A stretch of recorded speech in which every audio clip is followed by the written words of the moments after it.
నమస్తే TV 20 news కి స్వాగతం. బులెటిన్ల ముందుగా హెడ్లైన్. కొమ్మినేనికి 14 రోజుల రిమాండ్.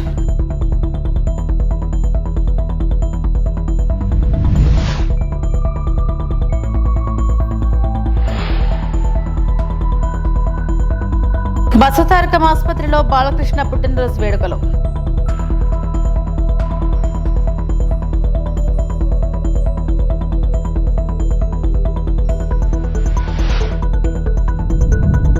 మహిళా హోంమంత్రి ఉన్న రాష్ట్రంలో మహిళలపై దారుణాలు. మాజీ మంత్రి ఆర్పి రోజా మండిపాటు.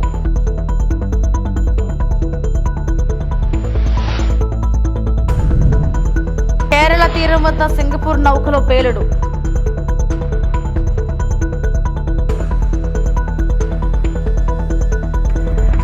అమరావతి మహిళలపై అసభ్య వ్యాఖ్యల కేసులో అరెస్టైన సాక్షి ఛానల్ యాంకర్ కొమ్మినేని శ్రీనివాసరావును పోలీసులు గుంటూరు జిల్లా మంగళగిరి కోర్టులో హాజరుపరిచారు.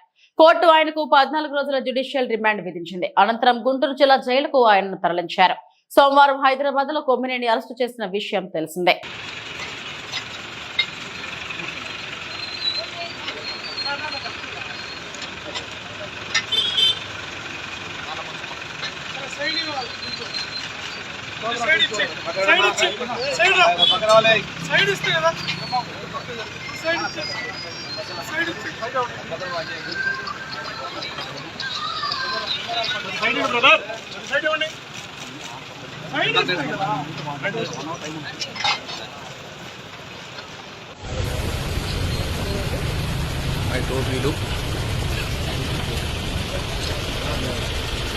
ప్రముఖ నటుడు హిందూపురం ఎమ్మెల్యే నందమూరి బాలకృష్ణ పుట్టినరోజు సందర్భంగా హైదరాబాద్ లోని బసవతారకం ఇండో అమెరికన్ క్యాన్సర్ ఆసుపత్రిలో ఘనంగా వేడుకలు నిర్వహించారు. ఆసుపత్రి సిబ్బంది చిన్నారుల సమక్షంలో బాలకృష్ణ కేక్ కట్ చేశారు. చిన్నారులకు ఈ సందర్భంగా ఆయన బహుమతులను అందజేశారు.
అంటే number don't believe in numbers కాబట్టి నా వయసు చెప్పను.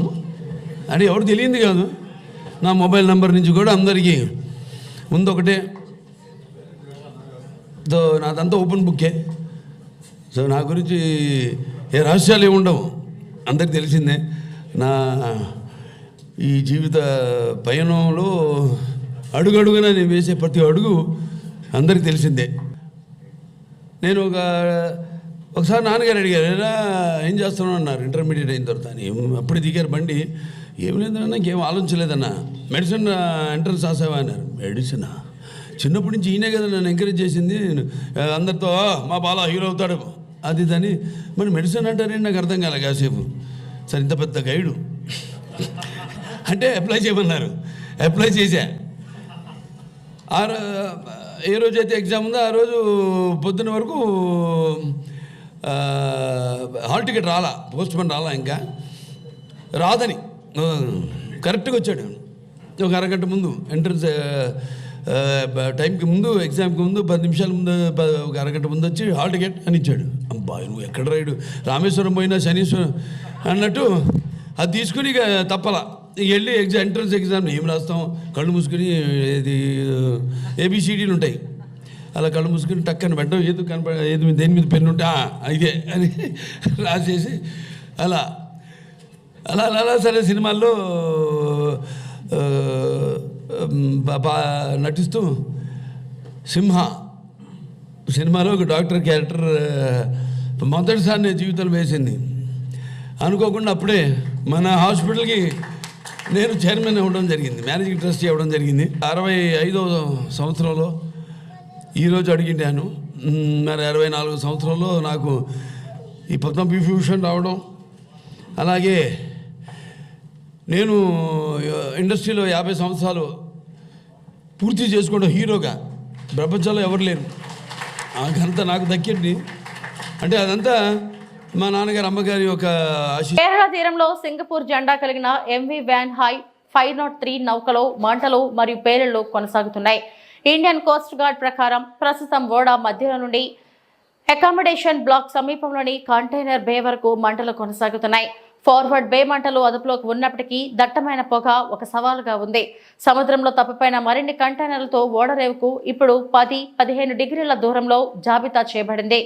ICG నౌకలు సముద్ర పహారీ మరియు సాచెట్ మంటలను అదుపు చేస్తున్నాయి. ICG సమర్థ్ మరియు ఒక రక్షణ బృందం కొచ్చి నుండి మోహరించబడుతున్నాయి.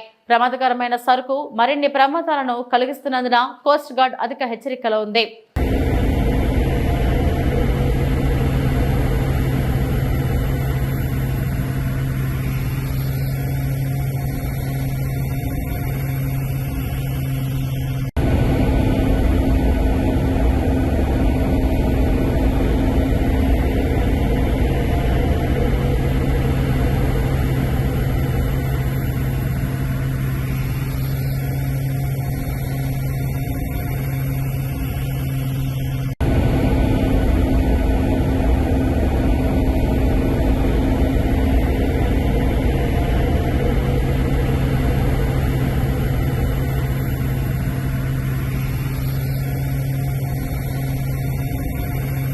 ఏలూరు జిల్లా పోలవరం అధికారులతో కలిసి పోలవరం ప్రాజెక్టు పనులను పరిశీలించిన మంత్రి నిమ్మల రామానాయుడు.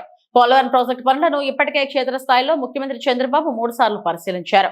పోలవరం ప్రాజెక్టు పనులకు సంబంధించి షెడ్యూల్కు అనుగుణంగా జరుగుతున్నాయి. డీవాల్ పనులు శరవేగంగా జరుగుతున్నాయి. వర్షాకాలంలో కూడా పనులు చేసేలా బట్రస్ డ్యాం పనులు పూర్తి కావచ్చాయి. 2027 చివరి నాటికి పోలవరం ప్రాజెక్టు పనులు పూర్తి చేసేలా ప్రణాళికాబద్ధంగా పనులు చేస్తున్నాం. ఇప్పటికే పోలవరం హెడ్ వర్క్స్ 80% పైగా పూర్తయ్యాయి. పోలవరం పనులు వేగంగా జరుగుతుంటే ఓర్వలేకే అసత్య కథనాలు ప్రచారం చేస్తున్నారు. మీడియా సమక్షంలో ప్యానెల్ వెడల్పును 1.5 మీటర్లు ఉంది అంటూ కళ్లకు కొట్టొచ్చినట్లు కొలిచి చూపించిన బావర్ ప్రతినిధులు. డీవాల్ నిర్మాణంలో 1.5 మీటర్ల మందంతోనే నిర్మిస్తుంటే ప్రజలను తప్పుదో పట్టిస్తున్నారు. ప్రాజెక్టుల పనులను ప్రపంచంలోనే ఎక్స్పర్ట్ అయిన జర్మనీకి చెందిన బావర్ కంపెనీతో మేకా పనులు చేయిస్తుంటే దుష్ప్రచారం చేస్తున్నారు. నాడు పోలవరం ప్రాజెక్ట్ మాకు అర్థం కాలేదు, ఎప్పటికి పూర్తవుతుందో చెప్పలేమన్నారు. నాటి వైసీపీ మంత్రులు వైసీపీ ప్రభుత్వం చేయలేనిది కూటమి ప్రభుత్వంలో చంద్రబాబు పోలవరం ప్రాజెక్టు పనులు వేగవంతం చేసి చూపిస్తున్నారు. పోలవరం ప్రాజెక్టు నిర్మాణంలో నాణ్యత విషయంలో రాజీ పడే ప్రసక్తే లేదు. రాష్ట్రానికి ఒక వరం, ఒక జీవనాడి అనే విషయం మీ అందరికీ తెలుసు. అందుకే ఈరోజు కూటమి ప్రభుత్వం అధికారంలోకి వచ్చిన తర్వాత ఈ పోలవరం ప్రాజెక్టుని మరి చంద్రబాబు నాయుడు గారు ముఖ్యమంత్రిగా ఇప్పటికే 3 సార్లు స్వయంగా ఇక్కడ మరి విజిట్ చేసి ఒక లక్ష్యాన్ని కూడా డయాఫ్రమ్ వాల్ 2027 డిసెంబర్కి పోలవరం ప్రాజెక్టు పూర్తి చేసేటువంటి విధంగా ఒక షెడ్యూల్ను కూడా ఏర్పాటు తీసుకుని ఆ షెడ్యూల్కు అనుగుణంగా పనులు జరిగేటువంటి విధంగా మరి ఈవేళ మరి పెద్ద ఎత్తున పోలవరం పనులు జరుగుతున్న విషయాన్ని కూడా స్వయంగా మనందరం కూడా చూస్తున్నటువంటి పరిస్థితి. ఏదైతే ఆ షెడ్యూల్కు అనుగుణంగా ఈవేళ డయాఫ్రమ్ వాల్ ఏదైతే ఉందో మరి ఇప్పటికే దగ్గర 360 మీటర్లు మరి ఈవేళ డయాఫ్రమ్ వాల్ నిర్మాణం ఈ యొక్క కొద్ది కాలంలోనే మనం నిర్మాణం చేసుకోవడం, అదేవిధంగా ఏదైతే గ్యాప్ 1 ఏదైతే ఉందో మరి ఆ పనులు కూడా ఈరోజు ఈసీఆర్ఎఫ్ డ్యామ్ పనులు ప్రారంభించుకుని గ్యాప్ 1కు సంబంధించి ఈసీఆర్ఎఫ్ డ్యాము 2026 మార్చి కల్లా పూర్తి చేసేటువంటి లక్ష్యంగా పోలవరం పనులు పూర్తవుతుంటే మరి అక్కసుతోటి ఏదైతే ఈ పోలవరం పనులు పూర్తవుతూ ఉంటే చూడలేనటువంటి వారలేని తనంతో ఇలా వైఎస్ఆర్సీపీ పార్టీ కూడా ఈ పోలవరం మీద అవాకులు చవాకులు మాట్లాడుతున్నటువంటి పరిస్థితి మనందరం కూడా చూస్తున్నాం. అందులో పర్టికులర్గా ఏదైతే డయాఫ్రమ్ వాళ్ళకి సంబంధించి ఏదైతే డిజైన్స్కి మరి వ్యతిరేకంగా 0.9 మీటర్సే ప్యానల్ వేస్తున్నారని చెప్పి ఒక బ్యానర్ ఐటమ్స్ పెడుతూ ఉన్నారు వాళ్ళ అవినీతి పత్రికలు. ఇప్పుడే మీ మీడియా మిత్రులే మీరు చూస్తారు, ఏదైతే వేసేటువంటి ప్యానల్ ఏదైతే డయాఫ్రమ్ ప్యానల్ ఏదైతే ఉందో మీకు ఆ బావర్ కంపెనీ వాళ్ళే చూపించారు 1.5 మీటర్స్ అని. అంటే ఈ డయాఫ్రమ్ వాళ్ళకి సంబంధించినటువంటి ఏ ప్యానల్ మందమైనా సరే 1.5 మీటర్స్కి 1 సెంటీమీటర్ కూడా తక్కువ ఉండదు. ఇది కళ్ళారా మనందరం కూడా చూస్తున్నటువంటి పరిస్థితి. అయితే 100 మీటర్స్ డెప్త్కి మరి ఆ యొక్క ప్యానల్ వెళ్ళేటప్పుడు క్రిందిలో రాక్ తగిలిన చోట ఎక్కడైనా లాస్ట్ 2 మీటర్స్ 3 మీటర్స్ దగ్గర ఎక్కడైనా 0.3 m మరి ఏదైనా వాలు కొంచెం తప్పుకుంటుంది తప్ప అంతకు మించి ఆ 1.5 మీటర్స్ మాత్రం ఖచ్చితంగా దాని మందం ఉంటుంది. అటు 0.3 మళ్ళీ దానికి రివర్స్లో ప్యానల్ దిగినప్పుడు రెండో వైపున కూడా 0.3 మ్యాక్సిమం డిఫరెన్స్ వస్తుంది. అది పశ్చిమ గోదావరి జిల్లా నర్సాపురం నియోజకవర్గంలోని జనసేన పార్టీ కార్యాలయంలో నిర్వహించిన సమావేశంలో ముఖ్య అతిథులుగా ప్రభుత్వ విప్ నర్సాపురం శాసనసభ్యులు నాయకర్, తెలుగుదేశం పార్టీ ఇన్ఛార్జ్ పొత్తూరి రామరాజు, జిల్లా సహాయ సంఘాల అధ్యక్షులు మైలా వసంతరావు, మత్స్యకార సహాయ సంఘాల ఆప్కా చైర్మన్ కోళ్లు పెద్దిరాజు తదితరులు పాల్గొన్నారు. నర్సాపురంలో మత్స్యకార సహాయ సంఘాల అభివృద్ధిపై సమావేశం ఘనంగా నిర్వహించారు. ఈ సందర్భంగా శాసనసభ్యులు నాయకర్ మాట్లాడుతూ మత్స్యకార సహాయ సంఘాల అభివృద్ధి చెందే విధంగా కృషి చేస్తారని ఆయన అన్నారు. రాష్ట్రంలోని 900 కిలోమీటర్లు మత్స్యకారుల కుటుంబాల వేటపైన ఆధారపడి ఉండడం జరిగిందన్నారు. మత్స్యకారుల సంఘాలకు సబ్సిడీల్లోనూ వినియోగించుకునే విధంగా ఉండాలన్నారు. గత ప్రభుత్వంలోని మత్స్యకార కుటుంబాలకు ఎక్కడా కూడా ఆదుకునే పరిస్థితి లేదన్నారు. టీడీపీ ఇన్ఛార్జ్ రామరాజు మాట్లాడుతూ మత్స్యకార రంగంలో ప్రగతి సాధించడానికి ముఖ్యమైన నిర్ణయాలు కూటమి ప్రభుత్వం తీసుకుంటుందన్నారు. ఈ సహాయ సంఘాలను మరింత బలోపేతం చేయడంపై అవగాహన సదస్సు ఎంతగానో ఉపయోగపడుతుందన్నారు.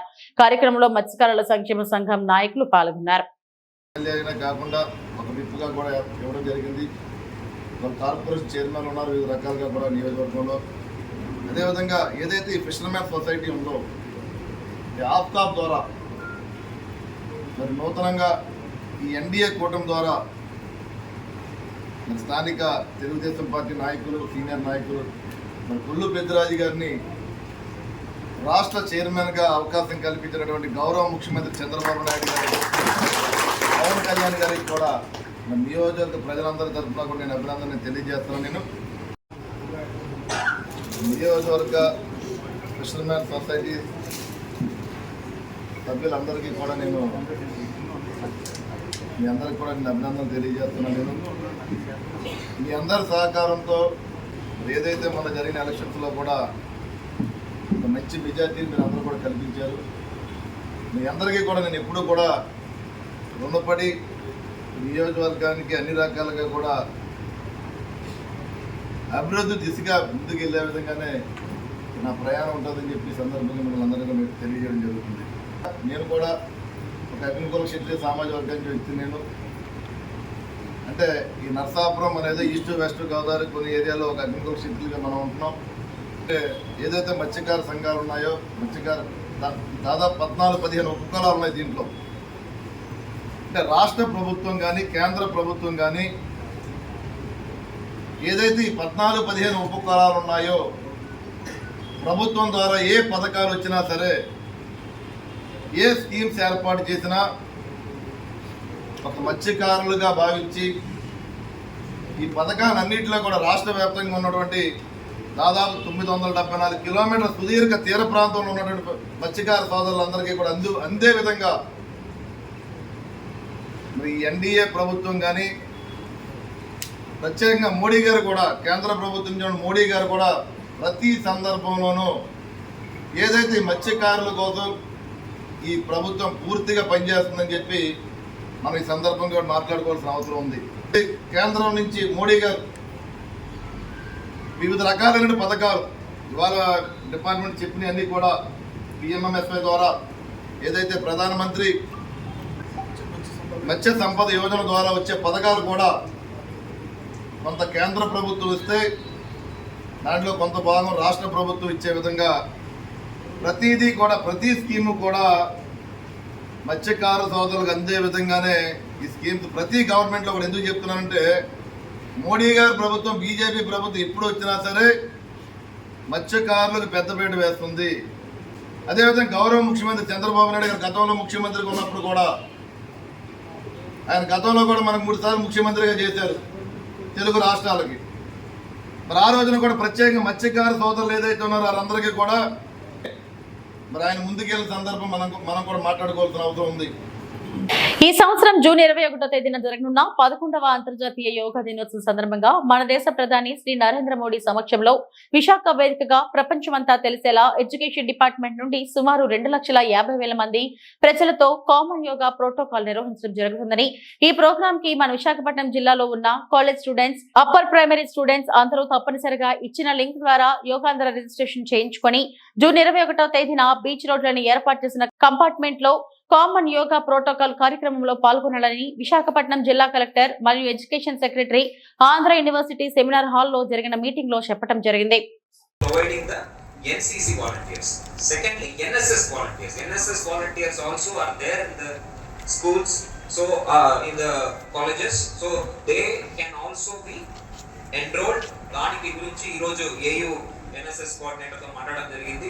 సో వాళ్ళు కూడా తీసుకోవడం జరుగుతుంది. వీళ్ళతో పాటు వైజాగ్ వాలంటీర్స్ అని ఎప్పుడు కూడా వివిధ కార్యక్రమాల్లో పార్టిసిపేట్ చేస్తే ఈ స్వచ్ఛంద సంస్థ నుంచి కూడా మనం వాలంటీర్స్ తీసుకున్నాం. They work during Chandranotsavam, they work during navy marathon.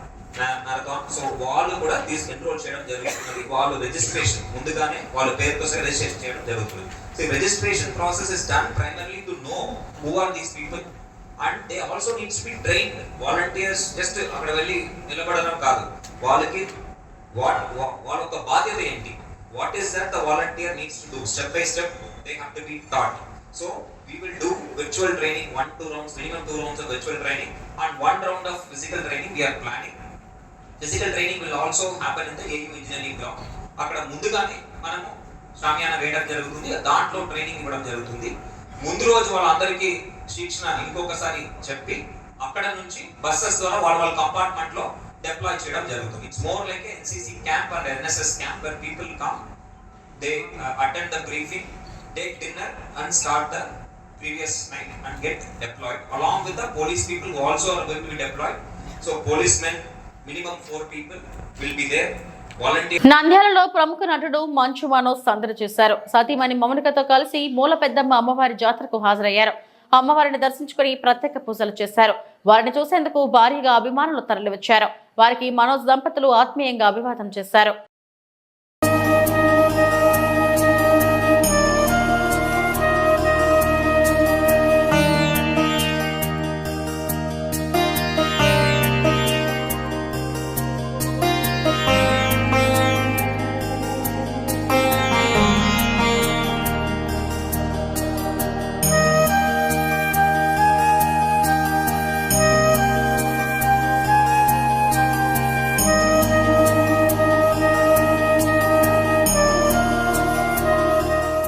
Amaravati మహిళలను కించపరిచేలా సాక్షి ఛానల్లో చర్చలు దారుణమని ఏపీ కాంగ్రెస్ అధ్యక్షురాలు వైఎస్ షర్మిల అన్నారు. అమరావతి మహిళలకు సాక్షి టీవీ చైర్పర్సన్ భారతిరెడ్డి క్షమాపణ చెప్పాలని డిమాండ్ చేశారు. సోమవారం సాయంత్రం ఆమె చిత్తూరులో మీడియాతో మాట్లాడారు. రాజధానికి వ్యతిరేకంగా సాక్షి ఛానల్లో మాట్లాడటం అవమానకరమన్నారు. అమరావతి మనకంత ముఖ్యమైనప్పుడు, ఆంధ్ర రాష్ట్రానికి ఒక రాజధాని అంత ముఖ్యమైనప్పుడు ఇలాంటి వ్యాఖ్యలు చేయడాన్ని కాంగ్రెస్ పార్టీ ఖండిస్తుంది. ఒక పార్టీకి చెందిన ఒక మీడియా హౌస్, వైసీపీ పార్టీకి చెందిన సాక్షి మీడియా హౌస్ లోని ఒక యాంకర్, వాళ్ళు తీసుకున్న ఒక గెస్ట్ స్పీకరు ఎవరైనా ఖండించాల్సిన విషయమే. కాకపోతే నాకు ఇక్కడ అర్థం కాని విషయం ఏమిటి అంటే, ఇది ఇంత ముఖ్యమైన పొలిటికల్ అంశం అయినప్పుడు, అంతేకాదు ఒక సోషల్ ఇష్యూ, ఒక పొలిటికల్ ఇష్యూ అయినప్పుడు ఇంత పెద్ద విషయంలో ఒక పొరపాటు జరిగితే మరి ఒక పొలిటికల్ పార్టీ అయినా ఒక మీడియా హౌస్ అయినా క్షమాపణ చెప్పడము కామన్ డెకోరం. అలాంటిది మీడియా హౌసే ఒక పొలిటికల్ పార్టీకి చెందినప్పుడు ఆ మీడియా హౌస్ చేసిన కొన్ని వ్యాఖ్యల వల్ల కోట్ల మంది ప్రజలకు ఆవేదన కలిగినప్పుడు ఆ మీడియా హౌస్ అయినా ఆ పొలిటికల్ పార్టీ అయినా క్షమాపణ చెప్పాలి. మరి ముఖ్యంగా సాక్షి మీడియా హౌస్ నడుపుతున్న భారతిరెడ్డి గారు సాక్షి మీడియాలో ఇంకా ఘోరం జరిగింది కాబట్టి మీరు క్షమాపణ చెప్పడంలో తప్పు లేదు, అది మీ బాధ్యత. మనం చిన్న పిల్లలకు కూడా నేర్పిస్తాము, ఒక తప్పు చేస్తే తప్పైంది సారీ అని చెప్పునానా అని చెప్తాము. మరి అలాంటప్పుడు ఒక తప్పు జరిగినప్పుడు సారీ చెప్పుకోవడంలో సారీ చెప్పడంలో నామోషి లేదు. మరి ముఖ్యంగా ఇది ఒక పొలిటికల్ పార్టీకి చెందిన మీడియా హౌస్, అంటే జగన్మోహన్ రెడ్డి గారి వైసీపీ పార్టీకి చెందిన మీడియా హౌస్ అయినప్పుడు జగన్మోహన్ రెడ్డి గారు క్షమాపణ చెప్పడంలో కూడా తప్పులేదు. ఇంతమంది మనోభావాలను ఇంత ఆవేదనకు గురి చేశారు. జగన్మోహన్ రెడ్డి గారు తప్పైపోయింది, నా ఉద్దేశం అది కానే కాదు, క్షమించండి అనడంలో తప్పు లేదు. మరి వారు ఎందుకు సంకోచిస్తున్నారో, వారి ఎందుకు నామోషిగా అనిపిస్తుందో నాకైతే అర్థం కావటం లేదు. కూటమి ప్రభుత్వం అధికారంలోకి వచ్చిన తర్వాత ఆడబిడ్డలకు రక్షణ లేకుండా పోయిందని వైఎస్ఆర్సీపీ మహిళా నేత మాజీ మంత్రి రోజా మండిపడ్డారు. రాష్ట్రంలో మహిళలపై ఇన్ని అరాచకాలు జరుగుతుంటే హోంమంత్రి అనితకు చెముకుట్టినట్లు కూడా లేదని విమర్శించారు. అధికారంలో ఉన్న వాళ్ళు లా అండ్ ఆర్డర్ కాపాడాలని, మరి అటువంటిది అధికారంలో ఉన్న వాళ్లే రాష్ట్రంలో అరాచకాలు సృష్టిస్తున్నారని ధ్వజమెత్తారు. మహిళా హోంమంత్రిగా ఉన్న రాష్ట్రంలో మహిళలపై దారుణాలు జరగడం సిగ్గుచేటన్నారు. నగరి నియోజకవర్గంలో మైనర్ బాలికపై అత్యాచారం చేశారు. అనంతపురం జిల్లా ఇంటర్ విద్యార్థి కనిపించకపోతే పట్టించుకోలేదు. పరిటాల సునీత నియోజకవర్గంలో 14 మంది టీడీపీ వాళ్ళు మైనర్ బాలికపై అత్యాచారం చేస్తే సాక్షి మీడియా బయటకు తీసుకొచ్చింది. డిప్యూటీ సీఎం పవన్ కళ్యాణ్ మహిళలపై దాడులు జరుగుతుంటే పట్టించుకోవడం లేదు. హోంమంత్రి అనిత నా చేతిలో గన్ ఉందా, నాకు పవర్ ఉందా అంటూ చేతకాని మాటలు మాట్లాడుతూ ఉంటే రాజీనామా చేయాలి. సీనియర్ జర్నలిస్ట్ కొమ్మినేని తప్పుడు కేసు పెట్టి అరెస్టు చేశారు. ఒక చిన్న పాపని రేప్ చేసి చంపేసి పూర్తి చేస్తే దాన్ని మాయ చేయాలని ఎస్పీని అందరినీ ఇక్కడికి పంపించడం జరిగింది. గ్రామస్తులంతా తిరగబడితే ఆ రోజు మేమంతా కూడా వెళ్లిన సందర్భం మీరు చూశారు. అప్పుడు విధిలేక అక్కడికి వచ్చి డబ్బులు ఇచ్చేసి చేతులు దులుపుకొని వెళ్ళిందే తప్ప ఇక మీదట ఇలాంటివి జరగకుండా కఠినతరంగా మరి శిక్షలు అమలు చేస్తాం, తప్పు చేసిన వాడు ఎంతటి వాడైనా వదిలిపెట్టము అన్నట్టుగా ఆవిడ ముందుకు వెళ్లాల్సింది పోయి అప్పటి నుంచి ఇంకా ఎక్కువ అవుతూ పోతున్నాయి. ఈరోజు అనంతపురం విషయం చూస్తే ప్రతి ఒక్కరికి కూడా హృదయం ద్రవించిపోతుంది. ఒక ఇంటర్ చదువుతున్న తన్మయ్య అనే గిరిజన అమ్మాయి 6 రోజుల ముందర కనిపించకుండా పోయిందని వాళ్ళ తల్లిదండ్రులు కంప్లైంట్ ఇస్తే కంప్లైంట్ ఇవ్వడానికి పోలీస్ స్టేషన్కి వచ్చిన వాళ్ళని ఎంత అవమానంగా వాళ్ళు బిహేవ్ చేశారు. ఆ కేసును ఎందుకు పట్టించుకోకుండా అలా పడేయటం వల్లే 6 రోజుల తర్వాత ఆ అమ్మాయి శవమై దొరికింది. అలాగే మీరు చూస్తే పరిటాల సునీత గారి ఒక మహిళ, ఆవిడ నియోజకవర్గంలో ఒక మైనర్ బాలికని 14 మంది తెలుగుదేశం పార్టీ వాళ్ళు కంటిన్యూస్ గా రేప్ చేసుకుంటూ ఉంటే సాక్షి టీవీ, సాక్షి ఛానల్ దాన్ని బయట పెట్టింది. వాళ్ళని అరెస్ట్ చేయకుండా ఈరోజు ఆ కుటుంబం మొత్తం ఆ ఊరు వదిలేసి వెళ్లే పరిస్థితి ఏర్పడింది. ఆడపిల్ల ప్రాణాలు తీయటం, మానాలు తీయటం వీళ్ళకి సహజమైపోయింది. దానికి హోంమంత్రి గారు అండగా నిలబడటం అనేది సిగ్గుచేటు. ఇవన్నీ జరుగుతుంటే ఎక్కడ తమ తప్పులు బయటపడతాయో అని ఈరోజు వాళ్ళు చేస్తున్న డైవర్షన్ పాలిటిక్స్ మనం ఒకసారి గమనించాలి. ఎందుకంటే ఇదే పవన్ కళ్యాణ్ గారు అధికారంలో రావటానికి ముందు మహిళలకి నేను అండగా ఉంటాను, మహిళలకి ఇబ్బందికరమైన ఏవి చేసినా ప్రభుత్వాన్ని నిలదీస్తాను, తప్పు చేసిన వారిని శిక్షిస్తానని మాట్లాడిన పవన్ కళ్యాణ్ గారు ఈ రాష్ట్రంలో ఎక్కడ మహిళలకు అన్యాయం జరిగినా ఈ రోజుటి వరకు నోరు తెరవలేదు. తప్పు చేసిన వాడిని శిక్షించమని ప్రభుత్వం మీద ఒత్తిడి తీసుకురాలేదు. అది అనంతపురం అయినా, పిఠాపురం అయినా, తిరుపతి అయినా, అమరావతి అయినా, ఎక్కడ ఏ మహిళకి అన్యాయం జరిగినా ఆయన పట్టించుకోకపోవటం రాష్ట్రంలో ఉన్న మహిళలందరూ కూడా గమనించాలని ఈ సందర్భంగా తెలియజేసుకుంటున్నాను. హోంమంత్రి గారుగా తన అధికారాన్ని ఉపయోగించి ఆడవాళ్ళని కాపాడాల్సిన అనిత గారేమో నా దగ్గర లాఠీ ఉందా, నా భుజాన గన్నుందా, నేనేం చేయగలను అని మాట్లాడిన గొప్ప వ్యక్తి. అలాంటప్పుడు మీకు చేత కాకపోతే మీరు ఫెయిల్యూర్ హోంమంత్రి అని తెలిసినప్పుడు ఎందుకు పక్కకి తప్పుకోవటం లేదు? ఈరోజు డైవర్షన్ పాలిటిక్స్ లో రెడ్ బుక్ రాజ్యాంగం అంటూ పోలీసుల్ని కేవలం వైఎస్ఆర్ కాంగ్రెస్ పార్టీలో ఉన్న నాయకులకి. అల్లూరు జిల్లా రంపచోడవరం డిజైన్ ఆర్టీసీ బస్సులో అక్రమంగా కలప రవాణా. ఎగువ సీలేరు నుండి రాజమండ్రికి వెళ్తున్న గోకవరం డిపోకి చెందిన బస్సులో రోజ్వుడ్ జిట్రేగి కల్ప ఉన్నట్టుగా ముందస్తు సమాచారం అందుకున్న అటవీ శాఖ అధికారులు మారడమిల్లి వద్ద బస్సును ఆపి తనిఖీ చేసిన ఫారెస్ట్ అధికారులు బస్సు వెనక డిక్కీలో లభ్యమైన జిట్రేగి కల్ప. దీంతో ప్రయాణికులను ఆపి ఆర్టీసీ బస్సును సోదాలు చేసిన ఫారెస్ట్ అధికారులు. గతంలో కూడా ఇదే బస్సులో అక్రమంగా కల్ప వెళ్లినట్లు వినికిడి. ఇప్పటికైనా ఫారెస్ట్ అధికారులు ప్రతి ఫారెస్ట్ చెక్ పోస్ట్ దగ్గర తనిఖీలు చేయాలని ప్రజలు కోరుతున్నారు.